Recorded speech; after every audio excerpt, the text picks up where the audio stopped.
My name is Pierre Petit. I raised 3 children during World War II in the occupation when Germany overtook France. It was hard. Everything revolved around the children. And you know, some days they'd just look at me and go, are we going to live? And I just had to say yes.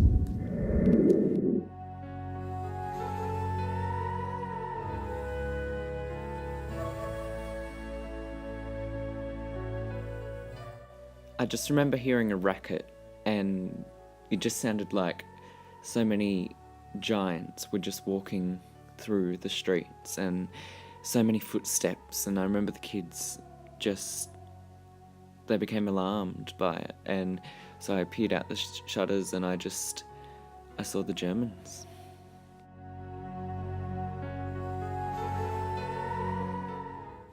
The Germans, they were just gathering up the French soldiers, just rounding them up like stock going off to be slaughtered, only they were going to be held prisoner. You know, they were snapping their rifles, and it was frightening.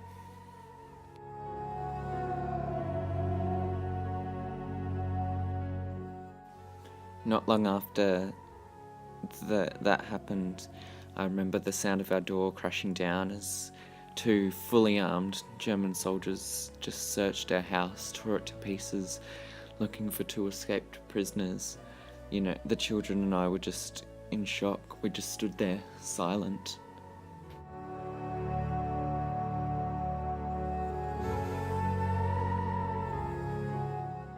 The Germans just overruled us. It was frightening during the occupation. Our clocks, every aspect of our life, you know, our clocks were turned forward 2 hours to be in line with German time. They changed our currency. We weren't allowed out past 10 p.m, 9 p.m. in the winter.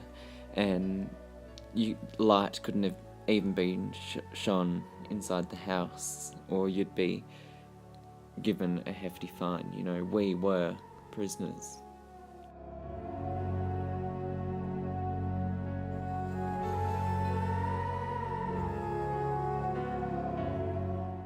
Although our currency had been changed, we paid for everything in coupons, you know. Food mostly.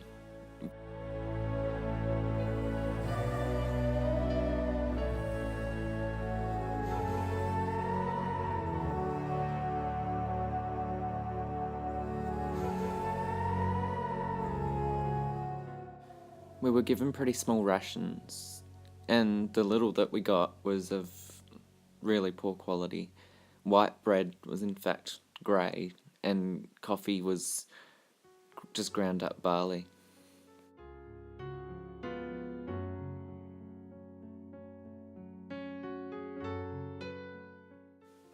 Real coffee or chocolate just didn't exist, and we'd buy extra food on the black market. Everything was affected. Our livelihood was just altered to just such a big extent.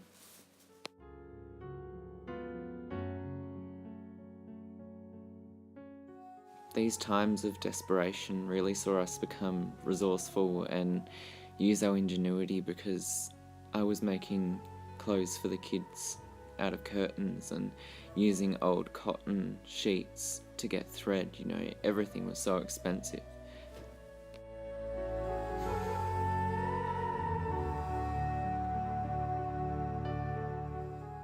We were already in a state of hell and didn't need anything more to drag us down.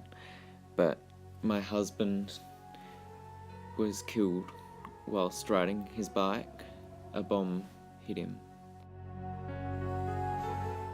It was a time of dire desperation. We lived in fear. We were prisoners, and the last thing we needed was grief.